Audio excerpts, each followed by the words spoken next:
Voilà, bonsoir Renata, bonsoir Ludovica. Bonsoir, Bonsoir. Pascal.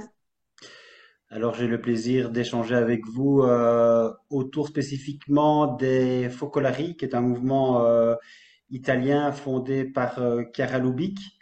Renata, toi en fait, tu interviendras en qualité, si je puis dire, de victime d'abus spirituels au sein des Focolari.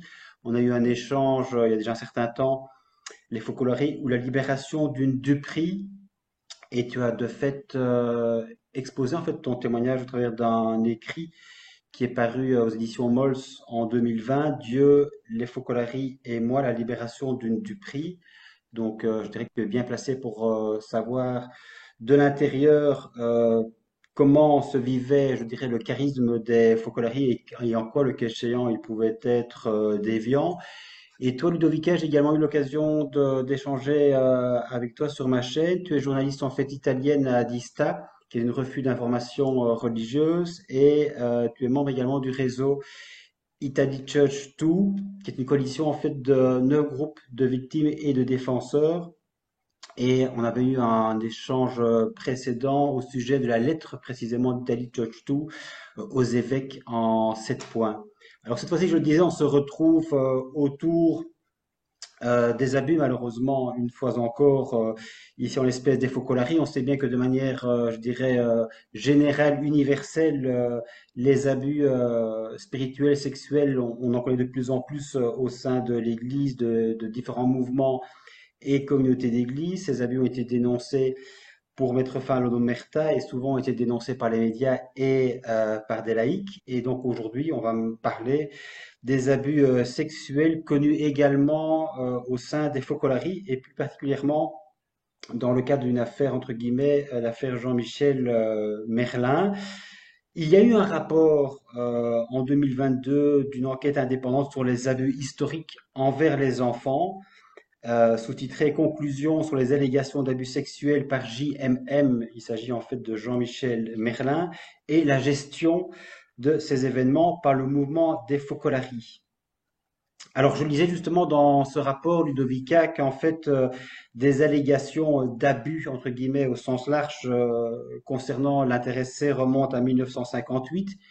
Les premières procédures judiciaires ont été entamées dès 1994 et il aura fallu, je dirais, un appel à témoins en janvier 2024 de la préfecture de police de Nanterre et du coup les premiers témoignages, notamment le témoignage pour le moins interpellant d'un certain Benoît de 52 ans qui a subi des abus de ce Jean-Michel Merlin entre 84 et 87, c'est-à-dire entre ses 13 et 17 ans.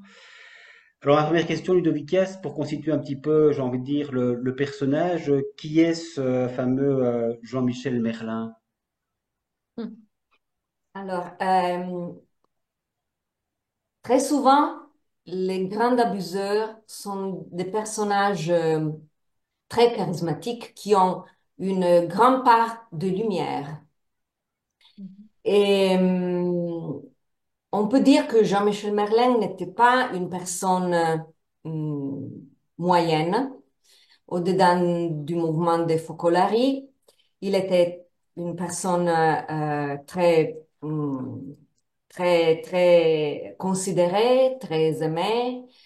Euh, il était une personne qui réussissait, qui était très engagée. Il était un laïc consacré et, et il était vraiment un personnage qui est au centre de plusieurs activités. Il est un journaliste, il gère la revue Nouvelle Cité. C'est quelqu'un auprès de qui les gens aiment être. C'est quelqu'un qui exerce en influence, une emprise, on peut dire, pas seulement sur les jeunes, pas seulement sur les enfants, mais bien sûr sur leur famille. et sur tout le milieu des personnes euh, qu'il cherchait avec une particulière attention. Il cherchait ses victimes dans un milieu de campagne, dans des familles très nombreuses, où souvent il n'y avait pas de l'attention, où on ne pouvait pas avoir d'attention pour tous les enfants.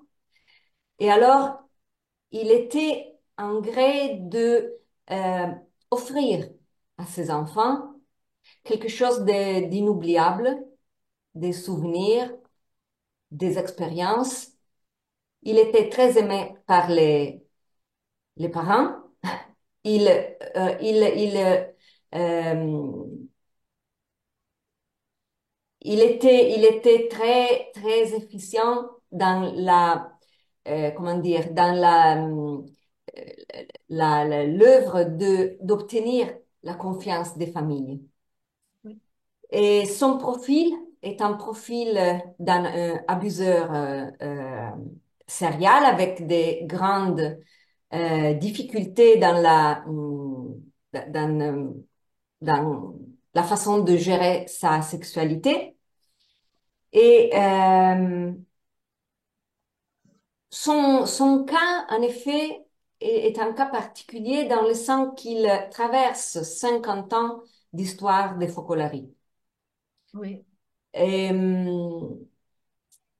on est conscient au niveau plus haut de ce personnage assez difficile à gérer, mais à ce qu'on apprend, euh, on n'a jamais fait, on n'a jamais pris des mesures officielles euh, pour protéger les victimes, protéger les jeunes et pour euh, dénoncer officiellement cet homme. Le cas est explodé, on peut dire, en 2020-2021, lorsque, mais ça c'est simplement la surface des choses. Mhm. Le cas est explosé sur les jours avec une enquête, un témoignage très fort par une victime qui avait décidé, après beaucoup, beaucoup d'années, de rendre public son expérience. Et après ça, le cas a vécu une accélération parce que à cette époque-là, l'explosion du cas a provoqué la démission des responsables de France du mouvement et la décision aussi de engager une société indépendante qui devrait enquêter pas seulement sur le cas de Jean-Michel Merlin, mais en général sur les abus sexuels dans le mouvement. Mais l'élément le plus intéressant, du moins point de vue, c'est la chaîne de commandement et les responsabilités, la reconstruction des responsabilités au-dedans du mouvement dont personne ne pouvait être à l'obscur de la réalité. Et alors, on cherche de remonter le courant et en lisant entre les lignes du rapport de cette société indépendante, qui est une société anglaise, le GCPS, qui est une société qui s'occupe voilà, du bien-être dans les grandes compagnies, dans les grandes organismes. Cette enquête a produit un rapport qui, disons, pour le moment, représente l'étude le plus complet, bien qu'il ne soit pas complet. Il n'est pas exhaustif. C'est le même rapport qu'il avoue, qui dit explicitement que les données ne sont pas complètes et que comment dire, l'image qu'on obtient de ce qui a été enquêté euh, n'est pas complète. Il y a probablement d'autres victimes. Le rapport compte 26 victimes et autres 11 qui ont été, dont l'existence a été démontrée. Et encore autres 3 dont le cas remonte au 2017. Ce sont les plus récentes. Mais ici, on ne parle plus d'abus sexuels, mais d'abus, de manipulation. Voilà, d'emprise et manipulation. Alors, comment essayer de reconstruire la chaîne de communication. euh, Comme je l'ai dit, Jean-Michel Merlin était un personnage très connu. Donc, dans certains côtés, peut-être qu'il a été plus facile de construire autour de lui un mur d'omerta et de protection. Parce qu'il était tellement connu, tellement apprécié, qu'on partait déjà avec le soupçon que le victime ne disait pas la vérité. Hmm. Ah, Et ça, c'est un cas qui, nous le verrons plus tard, plus avant, c'est quelque chose qui est commun, c'est un élément commun à plusieurs cas d'abus dans les communautés ou dans les mouvements. Euh, je ne veux pas ici reconstruire tous les événements et- et- mais je citerai ici seulement le cas le plus macroscopique, le plus évident. Euh, on doit savoir que une plainte a été portée au tribunal de Paris en 1984-85 qui est abouti avec on a eu un jugement de non-lieu parce oui. que il se référait à des abus qui remontaient aux premières années 80 et à l'époque, la prescription était triennale. Donc, on ne pouvait pas juger ces abus. Mais plus tard, quelques années plus tard, en 1996-17, la victime a posé un acte d'assignation essayant d'obtenir une réparation, donc d'un côté civil. Hmm. Et il a obtenu une réparation de 50 000 francs de l'époque. C'est une chiffre consistante, importante, dont le paiement euh, doit être tracé. Qui Ah a oui. signé le chèque de Qui a ce... signé le chèque? Ce n'est pas de l'argent de poche. Non, exact. Alors, le rapport souligne que ce paiement a dû être payé au centre de Rome du mouvement Voilà. pendant la présidence de Chiara Lubich. Et ça, c'est un donné. Euh, c'est important ça parce que la structure territoriale du mouvement des Focolari est très organisée, Oh oui. Super organisé. super organisée par Absolument. zone, par centre, focolari, zone, centre, zonette, grande zone et tout ça. Donc, il y a comment dire, des milieux très, très définis, très, très, il n'y a pas le risque que quelque chose soit négligé. Il y a une Oui, chaîne très précise oui, qui arrive toujours au sommet, hein? qui arrive toujours au sommet, oui. Euh, et alors, on doit se dire que, en effet, les abus de Jean-Michel Merlin devaient être bien Connu. connus, bien connus, Oui. bien connus. Et bon, je ne voudrais pas occuper trop de temps, mais ce que je pense que c'est très important, c'est que, en effet, chaque fois que il y a quelques personnes qui dénoncent de façon très informelle, toujours à son supérieur, euh, rien ne se passe. Voilà.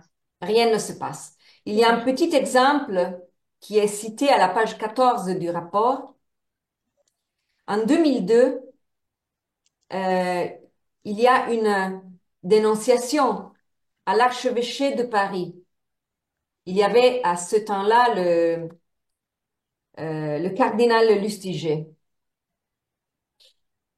Euh, le cardinal Lustiger implique naturellement le mouvement des Focolari Ah, et je lis euh, dans le rapport. Donc, certaines fois, ça suffit de lire très bien les rapports. Chiara Lubick demande aux responsables de zone de discuter avec la victime. Donc, Chiara était au courant, le responsable de zone était au courant. Cette discussion, entre guillemets, avec la victime, c'est toujours le rapport qui dit ça, ne se passe jamais. Rien ne se passe. Mais ça n'empêche pas que les responsables au niveau plus haut soient absolument informés de ce qui se passe. Et alors, ça, je disais, c'est de mon point de vue l'aspect le plus important aussi dans la perspective d'une prévention, d'une perspective de guérison des abus dans l'Église. Parce que jusqu'à ce moment, on a traité ce cas, on a géré ce cas d'une façon, euh, comment dire, occasionnelle, pas d'une façon systémique. oui. On commence peut-être qu'on commence maintenant à le faire. Je parle aussi d'autres mouvements. Mais ici, on est au centre d'un échec systémique. Ce n'est pas seulement un cas euh, parce que on ne doit jamais oublier que lorsqu'il y a un abus au-dedans de l'Église, il n'y a pas seulement l'abuseur et la personne qui est abusée, mais il y a un troisième acteur qui est le contexte L'entourage. et l'entourage. Alors, les contextes dans les mouvements qui sont très organisés est un contexte où il y a une omerta qui est érigée à niveau institutionnel. Mhm. Et l'abus ne pourrait pas continuer, persister pour des décennies, pour 50 ans, s'il n'y avait pas ce contexte, s'il n'y avait pas ce silence s'il n'y avait pas cette consigne, cette injonction à protéger, autoprotéger l'institution et, et s'il n'y avait pas cette rigoureuse chaîne de commandement. Donc, je pense que le cas de Jean-Michel Merlin, c'est un paradigme pour ça, parce que, en effet, il contient tous les éléments qu'on retrouve très souvent dans les mouvements, dans les institutions organisées, euh, et en particulier dans ces sortes dans ce type d'organisation, euh, l'abus doit être encadré, fermé, protégé, et c'est seulement comme ça que l'institution peut espérer d'être, ne pas toucher de cet abus. Naturellement, aujourd'hui, on sait que c'est une stratégie qui ne part nulle part, qui est une stratégie qui fait pire à l'Église, qui fait pire à l'institution, mais c'est le système, c'est un véritable système qui a fonctionné très bien et dans certaines régions, en Italie surtout, il continue à fonctionner très bien.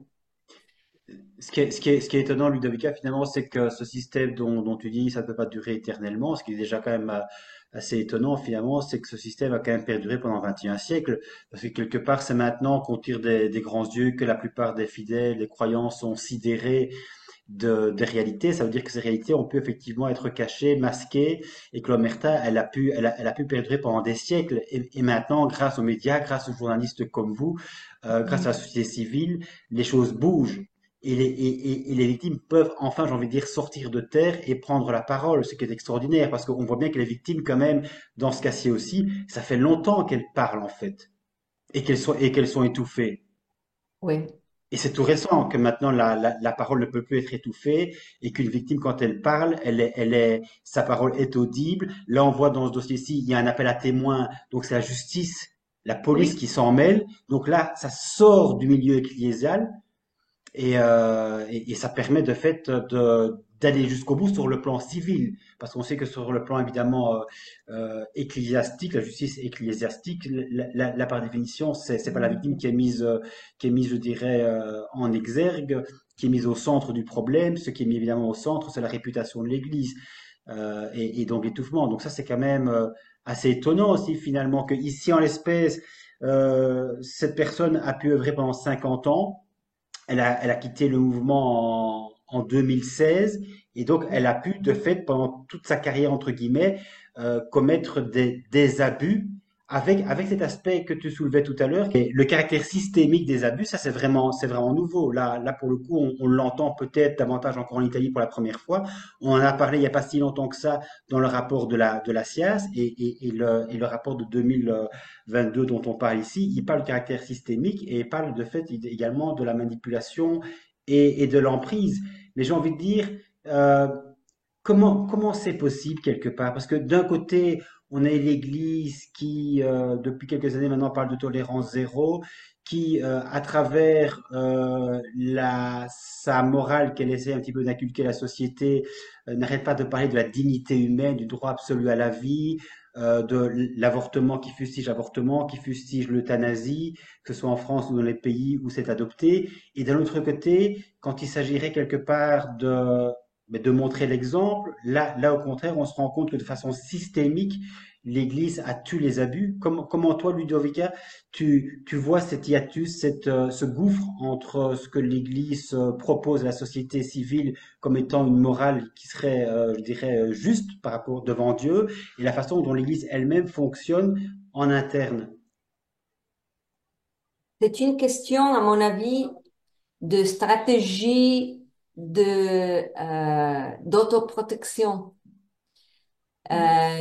Toujours dans l'Église, on le peut dire tranquillement.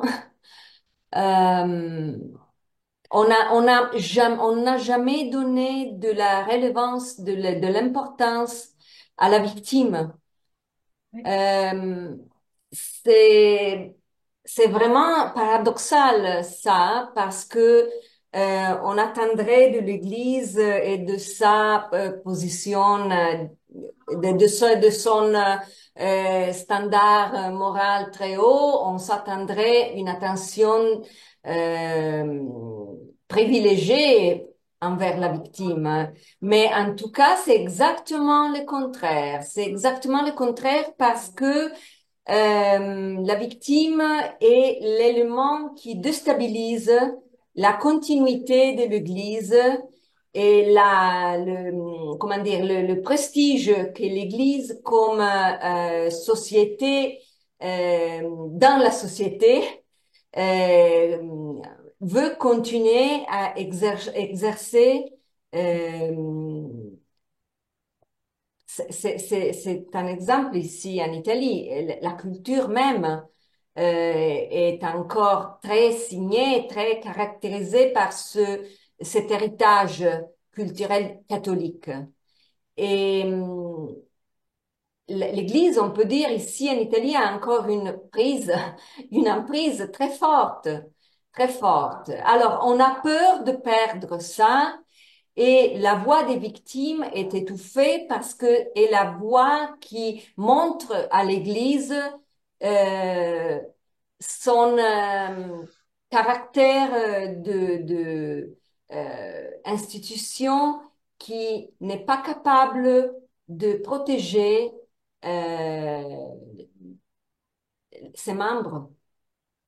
Oui, Et au même lieu, au même temps, euh, le prestige de la figure symboliquement du prêtre est quelque chose qui aujourd'hui devrait être complètement revu, remodulé, reformulé, reconçu, parce que, en effet, il y a une sorte de différence ontologique entre les laïcs et le prêtre et les évêques et le pape.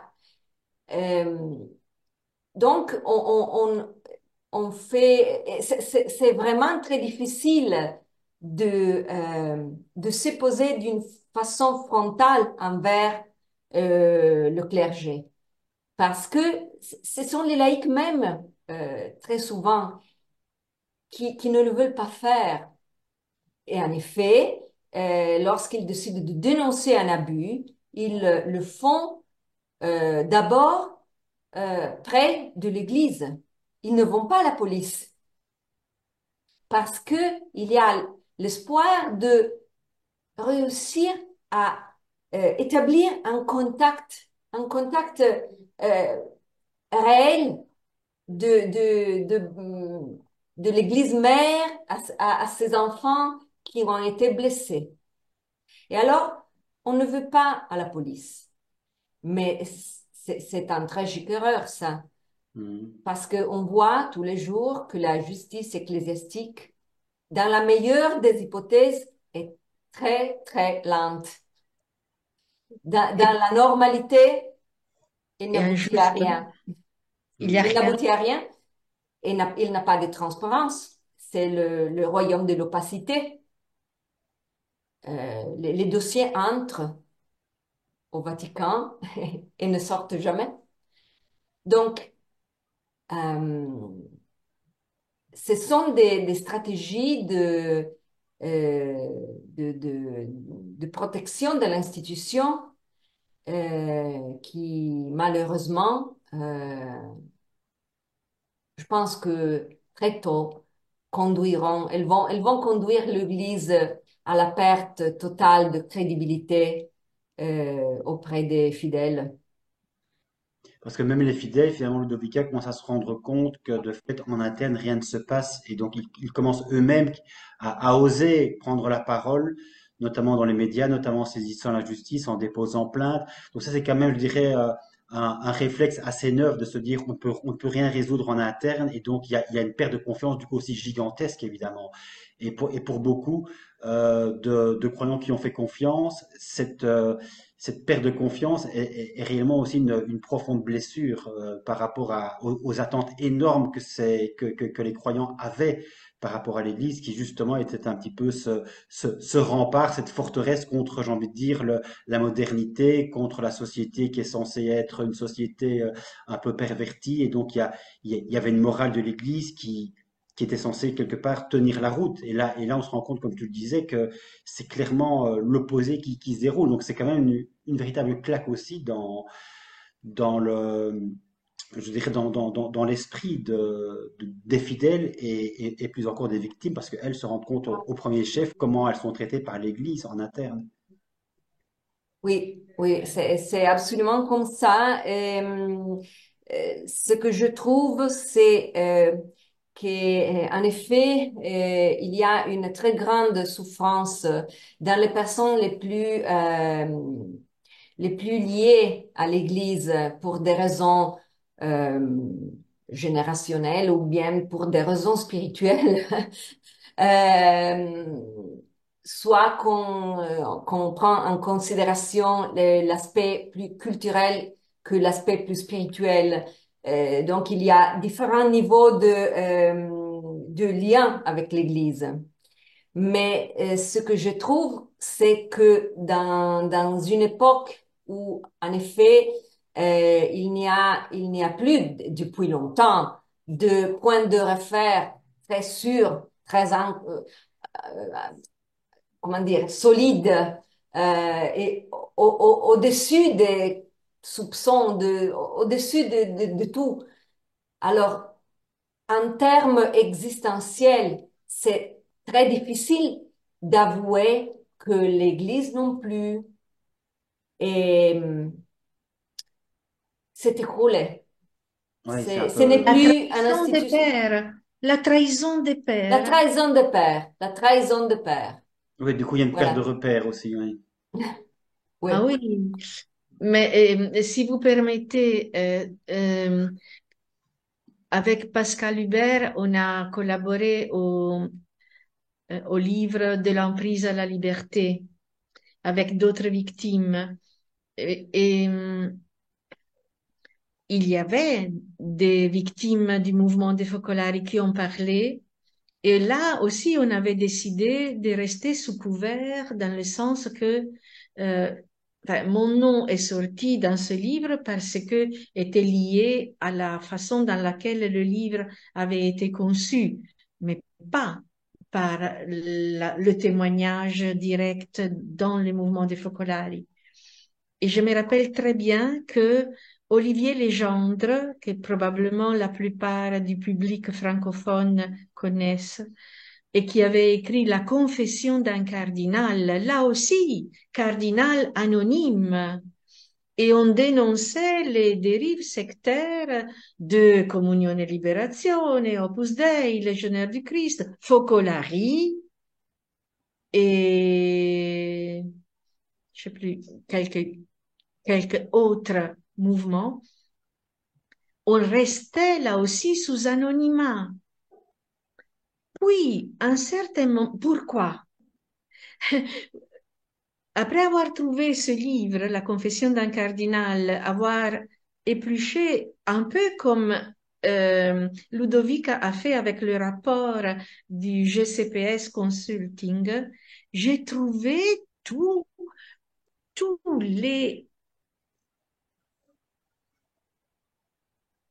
le systémique. Et j'ai dit, mais comment est-ce qu'il peut le savoir? Je suis allée le chercher, cet homme, parce que il faut avoir un contact personnel.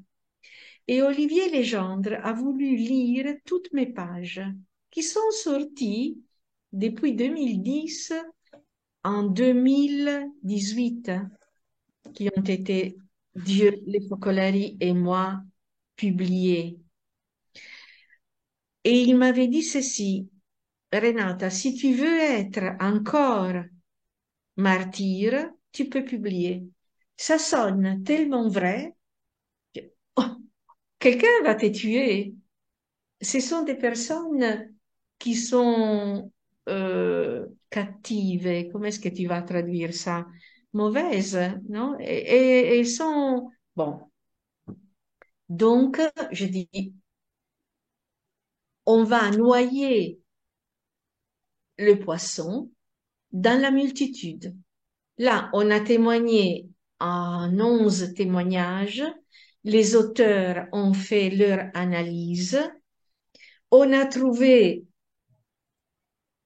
des analyses parfaites dans le sens que, par exemple, théologiquement, la spiritualité du mouvement des Focolari, qui était celle qui portait comme ça aussi Monsieur Jean-Michel Merlin, qui a été un abuseur sériel. Et que la structure du mouvement, tellement rigide et vertigiste, verticale, a couvert sans problème. Mais cette verticalité qui portait à Chiara Lubic, excusez-moi, moi je n'ai pas étudié les dossiers. Ludovica, merci beaucoup hein, pour et Maître Pascal Hubert aussi, mais moi je n'ai regardé que, excusez-moi si ça se voit, je ne le sais pas, à l'annexe 5. Et quand j'ai vu cela, les années, les responsabilités, la zone, les responsables des zones, la zonette, les responsables des zonettes, le focolare, le responsable des focolars, l'assistant. Donc, on arrive au sommet. Hein. L'assistant est envoyé par le Vatican pour les mouvements qui sont des... comment est-ce qu'on appelle ça en français? Association de droit pontifical, comme c'est le mouvement des Focolari. Ils ont un assistant du Vatican. À ce moment-là, je suis désolée, mais c'était la même chose. Donc, le coprésident du mouvement euh, couvrait aussi la, la, la responsabilité d'assistant ecclésiastique.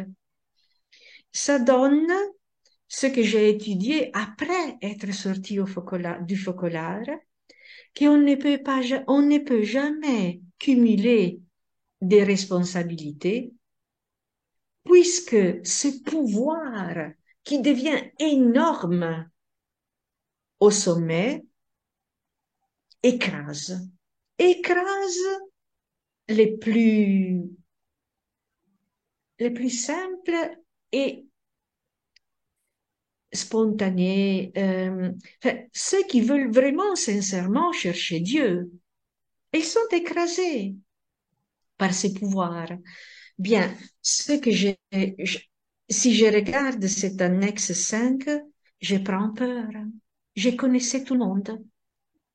Mais c'est tout le monde qui était dans la verticalité de cet organigramme me parlait de charisme, de spiritualité, d'église des temps modernes, du message des maris, de la vicaire des maris sur la terre, comme on considérait Chiara Lubic, qui était le futur de l'Église et de l'humanité.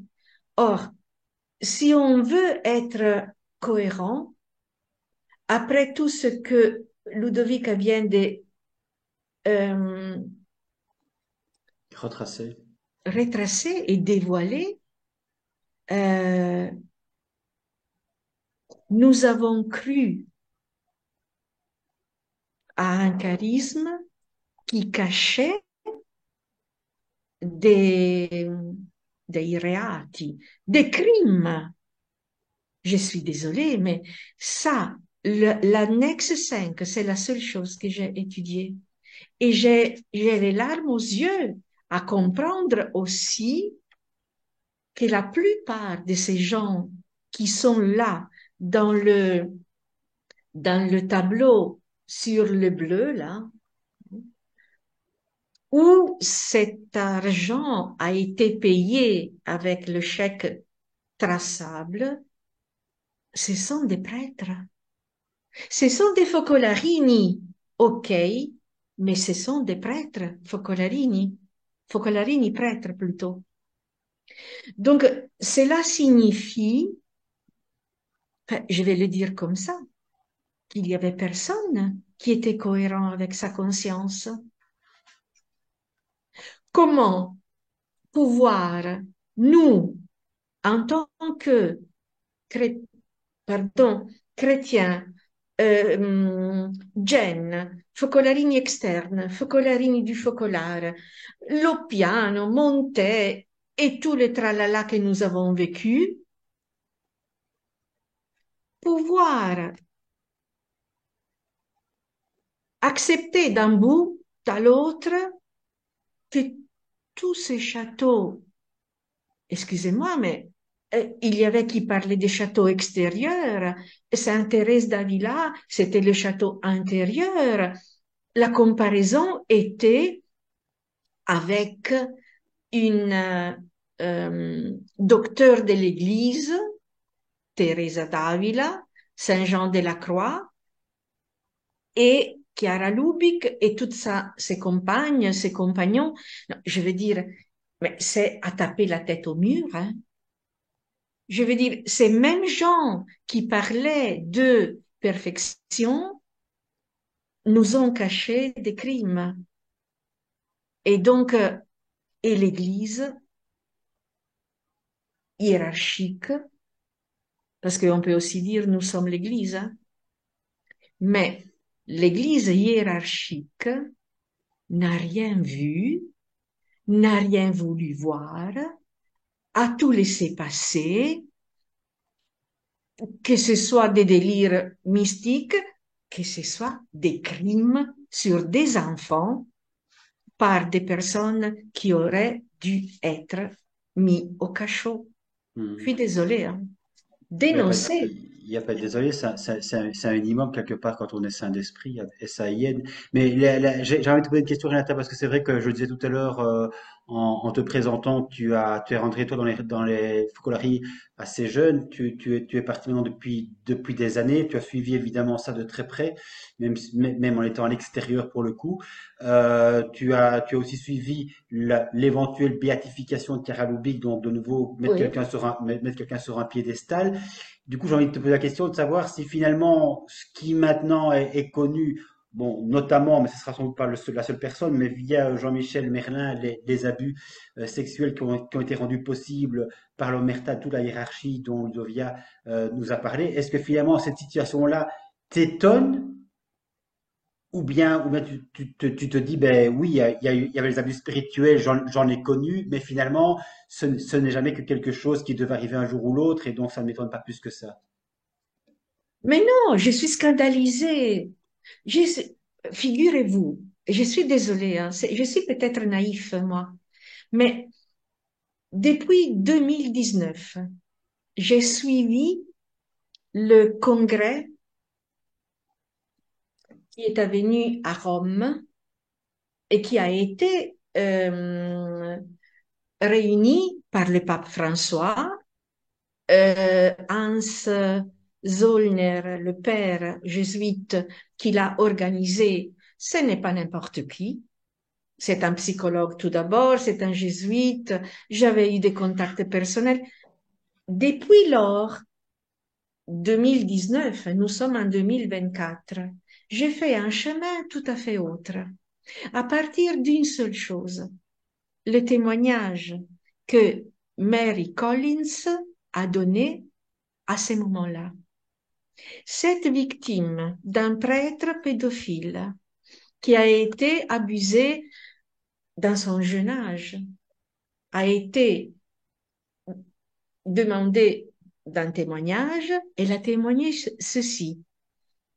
Si la victime ne voit pas son agresseur au tribunal sur devant elle, et elle peut le voir accusé,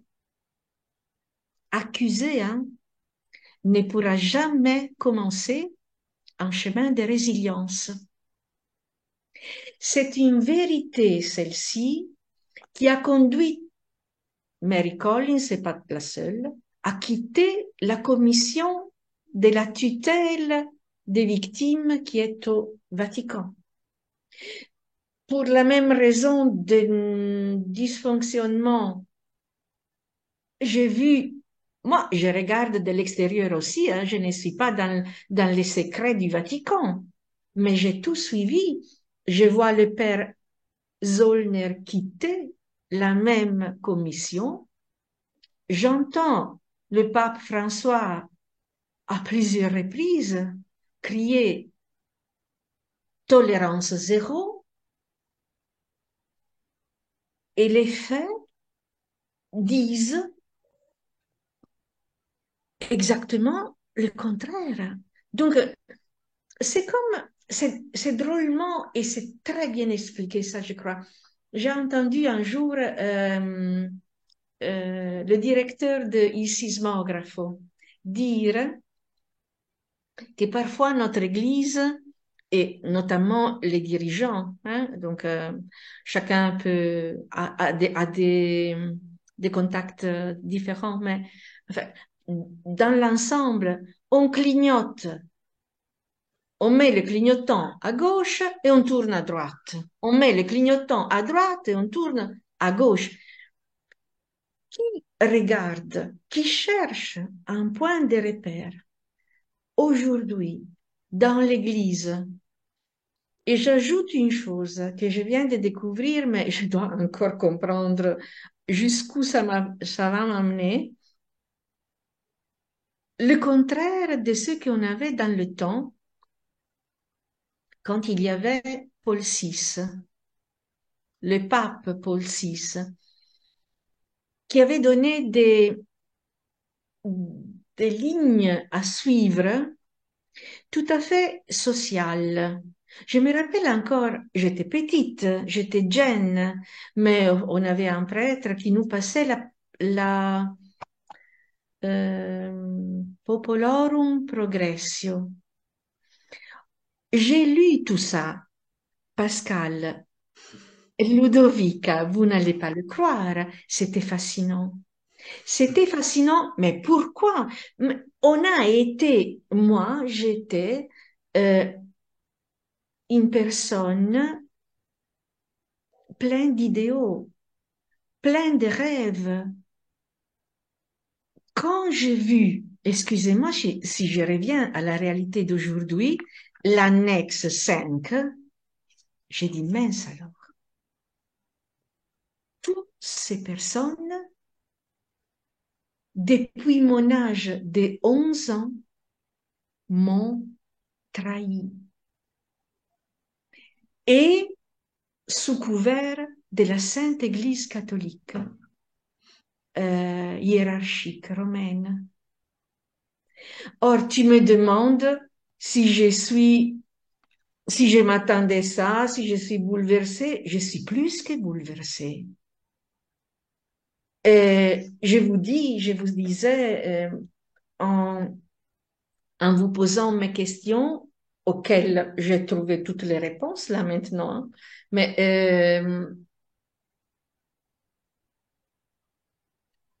je ne sais pas, quand l'appel à témoins est sorti le 2 janvier 2024, vous n'allez pas le croire, mais moi j'ai écrit à la préfecture de Nanterre. Pourquoi? Parce que j'avais compris que peut-être il y avait quelqu'un qui allait m'écouter. Et je l'ai déjà raconté dans l'autre interview de la fois passée, parce que c'est le premier coup de fil que j'ai eu la possibilité d'avoir. Pourquoi? Mon email, parce que moi j'écris. Maintenant j'écris tout, parce que verba volant, scripta manent, disaient les vieux sages. Et c'est comme ça. J'ai mis 4 points sur mon mail.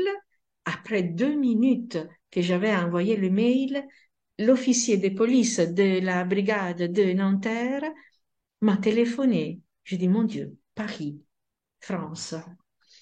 Madame, vous parlez français. Oh, ok, je quitte les détails. 40 minutes où il m'a écouté. Or, j'ai pu parler de la dérive sectaire du mouvement de Focolari. J'ai pu essayer d'expliquer le comment euh, la structure de ces mouvements, je dis au pluriel, hein, parce que désormais c'est copie-coller, hein. Copie-coller, copie-coller. Si vous ouvrez la fenêtre vers le père ex-père jésuite Don Marco Ivan Rupnik, la communauté comme Loi, communauté Loyola, puisque d'ailleurs la GCPS Consulting était chargé aussi de l'audit de l'Arche de Jean Vanier. Voilà pourquoi j'arrive à la conclusion, la trahison des pères. Or, je sais que Ludovica a traduit la trahison des pères en italien et même elle a fait la préface. Non, je vais dire, mais les Italiens, qu'est-ce qu'ils lisent? Les bandes dessinées? Qu'est-ce qu'ils lisent, les Italiens? Les bandes dessinées. Or, je ne sais pas, les victimes, si quelqu'un m'écoute, n'allez plus parler aux évêques, n'allez plus écrire au pape. J'ai commencé, et je l'ai écrit dans le livre qui est de l'emprise à la liberté, j'ai commencé en 2010 parce que on voulait dénoncer dans l'Église et pour le bien de l'Église. Messieurs, Madame, nous sommes en 2024. Ça fait 14 ans. J'ai pris beaucoup de temps, hein. Et même si Maître Pascal Hubert n'arrêtait pas de me, me mettre sur le chemin, mais je ne veux pas, moi, trahir ma foi. La foi est une chose. L'Église, avec sa structure et l'institution Église, comme toute autre institution, mais je le dis vraiment, hein, comme toute autre institution, comme le mouvement des Focolari est une institution. Et nous, on avait fait, Chiara est la vicaire de Marie, le pape est le vicaire du Christ. Le mouvement des Focolari était, mais c'est pas nous qui l'avons dit, hein. Quand Jean-Paul II est venu au centre du mouvement, était sorti après la rencontre de tout le centre du mouvement, vous êtes une petite église. Mais c'est clair, mais alors c'est une église parallèle. Mais il faut comprendre de ce qu'on parle. Mais jamais dans ma tête était plus clair que il y a quelques jours, oui, quelques jours, hein, ou semaines plutôt, qu'il faut plus aller se confier à des gens qui vivent dans le même système. Il faut jeter toutes les poubelles, sortez toutes les poubelles, hein, quelqu'un a dit en France, comme la parole libérée l'a fait, mais jusqu'à arriver au tribunal.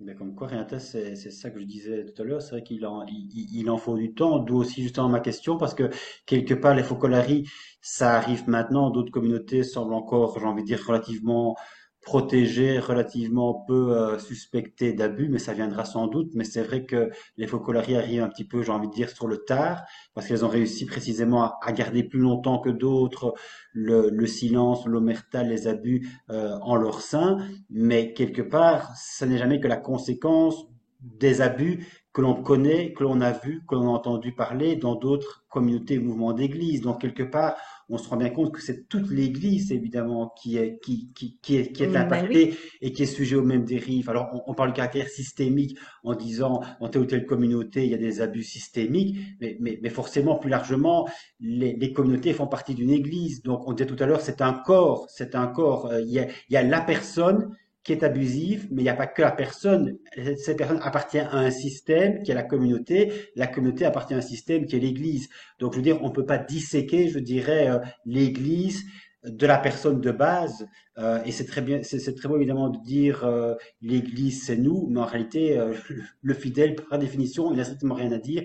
Et quand il est victime, en plus, on le fait taire. Donc, dire l'Église c'est nous, j'ai envie de dire, c'est aussi quelque part une façon de garder l'emprise et la mainmise, parce que d'un côté on dit l'Église c'est vous, mais concrètement, quand on veut parler en tant que membre de l'Église, on se rend compte que subitement on n'a plus aucun droit de parole. Donc on voit bien que de nouveau il y a un fossé entre les paroles et la réalité. D'où aussi malheureusement le temps absolument phénoménal qu'il faut parfois pour ouvrir les yeux, prendre conscience et se dire effectivement, quand il y a un abus, ce n'est pas vers l'Église que je vais me tourner. L'Église n'apportera absolument, pour le coup, aucun salut. On doit notre salut entre guillemets en faisant comme n'importe qui est victime d'abus, c'est-à-dire en frappant à la bonne porte, soit les médias, soit normalement quand on a un problème Les et une deux. réparation, ben la justice civile, hein, donc pas garder ça évidemment en interne en se disant comme dans une famille, on ne va pas dire du mal de sa famille, on va garder ça en interne et la victime et le membre fragile, ben, il continue effectivement à être victime, à être le membre fragile et être étouffé, que ce soit dans la famille ou dans l'Église. L'Église n'est pas une grande famille, elle a en son sein exactement les mêmes principes, je dirais, d'abus. C'est aussi un système parmi d'autres et donc il faut être vigilant en disant à un moment donné aux victimes comme tu le fais, ça suffit maintenant. Quand il y a un problème, c'est pas vers un clerc qu'il faut se tourner, La c'est vers la police. justice. La Oui, la police police, bien sûr. avec la presse. Les deux. Ça va de pair. Hein? Mhm. Ludovica, quand j'ai entendu, non, entendu, et pense-toi, Pascal, c'est un monseigneur hein, qui m'a renseigné à Dista. C'est le même monseigneur qui a eu le courage d'arriver jusqu'en haut de chez lui et moi jusqu'en haut de ce que moi je connaissais. Mais après, c'est Adista qui a fait l'affaire. Hein. C'est-à-dire que si vous voulez avoir en italien l'historique de ce qui s'est passé à partir des 100 ans du mouvement des Focolari jusqu'à présent, vous cherchez sur Adista Focolari. Tout est online. Avec mais je ne rigole pas. Hein. À un certain Ouais. moment, on a fait le point et quand l'article de Valerio Gigante sur les schemetti est sorti, c'est que on était arrivé à faire le lien entre euh, le, le dicaster du Vatican, la presse, les victimes et le scandale a explosé. Et c'est le scandale que le cardinal d'Olivier Legendre, dans le deuxième tome, L'espérance du cardinal, il l'avait tracé et il avait écrit, j'ai mal à mon église. Je vais Ouais. sortir dans le bois parce que je veux le crier. Mais oui, et Or, Olivier Lejean, ça remonte à quand, ça, son livre? Ça remonte à plus de 10 ans. 2007, Bah oui, 2007. bah oui, voilà. Donc en fait, tout y était déjà entre guillemets dit en filigrane. Hein, donc et entre-temps, il n'y a rien qui s'est réglé, quoi. Je veux dire, ça n'a fait qu'empirer. Et maintenant, en fait, ce qui était dit en prémisse dans ce livre, mais dans d'autres avant, hein, c'était pas le premier non plus. Donc, il y en a eu d'autres avant. Les naufragés de l'esprit, c'est encore avant. Je veux dire, c'était déjà le même, j'ai envie de dire, le même cinéma, la même clique, les mêmes dérives. Donc, voilà. Et donc aujourd'hui, simplement, c'est plus un livre, c'est plus quelques personnes qui sont victimes, c'est vraiment une mise à nu d'un système et on le disait tout à l'heure de nouveau, grâce aux médias, grâce à la société civile. Parce oui, il faut du temps pour prendre conscience, parce que tout est déjà là, en fait. Les victimes dénoncent depuis déjà des dizaines d'années, en fait, mais elles ne sont pas entendues, c'est tout. Mais la réalité, elle n'est pas nouvelle, quoi. Les abus ne sont pas nouveaux. On sent les découvrir maintenant parce qu'en réalité, ces personnes n'ont pas été entendues. C'est ça, en fait, il faut oui. voir. Et c'est dans tous les milieux. Dans le milieu du cinéma aussi, on en parle beaucoup, l'affaire MeToo, etc. Tout ça, je veux dire, MeToo, inceste, voilà, je veux dire, l'inceste a toujours existé. Maintenant, on sent le dire, c'est incroyable, il y en a dans les familles. Ben oui, il y en a toujours eu, mais c'était tabou. Et c'était tabou dans l'église aussi, comme ailleurs. Donc, ça doit exploser dans tous les milieux, en ce compris dans l'église. Mais l'église, c'est vrai, elle a eu aussi le, elle a pu tenir, elle a pu compter sur le pouvoir civil. Je veux dire, quand on voit une série de documentaires, notamment les filles mères Magdalena, etc., on voit bien que les religieuses ont pu commettre des abus sur des enfants, des adoptions, la vente d'enfants, etc., parce que le pouvoir civil était de leur côté. Donc, je veux dire, ils étaient main dans la main, hein, donc ça prend aussi du temps. J'imagine qu'en Italie, c'est pareil. L'Église est extrêmement puissante. Donc l'État, quelque part, sait aussi et se tait. Donc ça veut dire que c'est de nouveau les victimes qui doivent bouger, alors que l'État est parfaitement aussi au courant de la situation. Oh oui. Ludovic, je ne sais pas si tu n'as pas le micro, hein. Si tu veux expliquer i patti lateranensi, cioè en Italie, on est cloué à ça. Non, je t'en prie, je t'en prie. C'est vraiment une des raisons les plus importantes de la situation telle qu'il y a en Italie parce que le concordat entre l'État et le Vatican, l'État italien et le Vatican, prévoit que l'Église ne soit pas touchée, en effet, dans son milieu, qu'il n'y a pas d'interférence Oui, par l'État dans les affaires de l'Église. Alors ça provoque une situation où un évêque qui est mis au courant d'un abus n'est pas obligé à dénoncer à la dénoncer. police. C'est vraiment terrible. Et ça, c'est vraiment, euh, c'est une des raisons pour laquelle euh, il n'y a pas un contre-pouvoir de l'État par rapport de l'Église qui puisse pousser l'Église par exemple, à mener une enquête indépendante sur le Exact. modèle de la SIAZ. Oui. Personne peut dire à l'Église, fais comme ça. Personne peut dire à l'Église, euh, il faut créer un, Une commission indépendante une commission indépendante comme il a été fait dans les autres en pays. France. Oui. Et en Italie, ça, c'est impossible. Oui, Ça, oui, c'est c'est ça. impossible. Et la seule qui pourrait décider de confier une commission, une enquête à une commission indépendante, c'est l'Église même. Mais ça ne se passera jamais parce que l'Église ne veut pas.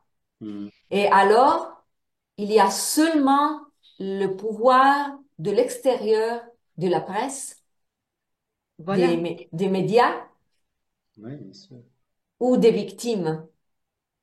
Mais les victimes aussi ont la nécessité de trouver quelqu'un qui croit à ce qu'elles disent parce que très souvent, l'Église ne veut pas croire à ce qu'elle dénonce. Oui, et les victimes ont besoin de relais, en fait, hein, Ludovica, et les relais, elles vont les trouver là où les personnes sont prêtes à les écouter. C'est-à-dire que s'il y a des journalistes, effectivement, à ce moment-là, ça peut être un relais extrêmement puissant, mais encore faut-il que les médias s'intéressent aussi à la question, et ça, c'est pas, les médias ont aussi quelque part leurs priorités, ils ne sont pas forcément intéressés par des victimes de l'Église. Donc, à un moment donné, ça devient tellement important que ça devient un sujet de société. Et là, les médias s'emparent du sujet, mais tout un temps, les médias n'étaient pas forcément intéressés par ce genre de sujet non plus, hein. Donc, c'est vrai que Non, chacun quelque... bon, en Italie, les médias sont intéressés s'il y a un côté un peu sensationnaliste, Oui. mais lorsqu'il s'agit de mener une critique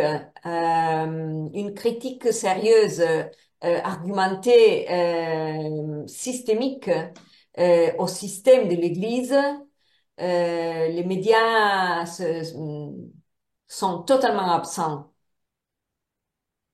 Ils ne sont pas intéressés à se poser contre l'Église. Ici, on parle d'un co-cléricalisme Eh sì, de la eh, part de la société le laïque. des laïcs et tout ça, parce que en effet, euh, souvent les laïcs ou les institutions laïques, présentement laïques, sont plus cléricalistes Absolument. Je suis du d'accord. clergé. Oui, Et, tout à et, Alors, fait. et je me souviens aussi, Ludovica, quand le pape François a été élu, il a aussi invité, notamment parmi d'autres, il a invité tous les journalistes aussi à venir. Donc, quelque part, c'est aussi une façon, évidemment, de faire corps, hein, et de dire, voilà, soyez vigilants dans ce que vous dites, quelque part, redorer un peu mon église aussi, ça fait partie du système aussi. Je veux dire, une presse indépendante, ça, c'est un coût aussi, la critique a un coût aussi. C'est pas forcément évident d'être comme ça un petit peu en porte-à-faux avec la vision officielle de la morale de l'église. oui. Et je voulais ajouter que à propos du fait qu'il faudrait que les victimes s'adressent toujours à la police ou au procureur, à un avocat, ou Oui, voilà. Il y a quelques mois, il y a eu une conférence de presse où les deux victimes du père Rupnik, de l'ancien père, il n'est plus jésuite, Rupnik, ont raconté leur histoire sidérante. Et elle était accompagnée par leur avocat, qui est une femme et qui est l'avocat de la famille Orlandi. Donc, l'avocat qui accompagne la famille Orlandi, euh, le frère de Emanuela Orlandi, la jeune fille qui a disparu en 1983. Et pratiquant. cet avocat a dit d'une façon si claire, si forte, en s'adressant aux victimes potentielles, Oui. n'allez pas dénoncer à l'église. Allez où vous voulez, chez l'avocat, chez la police, mais allez dénoncer. Et c'est, c'est une culture qui n'appartient pas à aux gens qui appartiennent à l'Église catholique. Non, c'est sûr. Tu le rappelles, tu fais bien de le rappeler. Dans l'Église catholique, c'est la culture du Il secret, y en fait. a, oui, il y a toujours comment dire, l'impression de vouloir gérer les choses comme s'il était une famille. Mais dans le côté des abus, je ne veux pas faire des discours généraux en généralisant trop, mais sur le côté des abus, la famille, c'est quelque chose de très toxique. Ouais. Mais écoute, j'ai presque envie de te dire, terminons-en par là, parce que je crois effectivement que c'est quand même, entre guillemets, pour le coup, la morale de l'histoire. Et qui dit toxique dit de fait qu'il faut fuir, que s'il y a abus, il faut frapper à la bonne porte, on l'a dit, et déposer plainte évidemment à la police. Donc, merci Ludovica pour avoir pris le temps d'échanger avec nous, et merci Renata aussi d'avoir du coup aussi, à travers ta propre histoire, repris un petit peu ton parcours, et puis mettre en lumière les abus tout récents dans les Focolari. Je crois que c'était important de refaire un petit peu le point, entre guillemets, Oui, de la triste actualité. oui. Merci beaucoup. Merci Merci beaucoup. Merci, bien. merci Merci. beaucoup. Bonne soirée. Bonne soirée. Au revoir.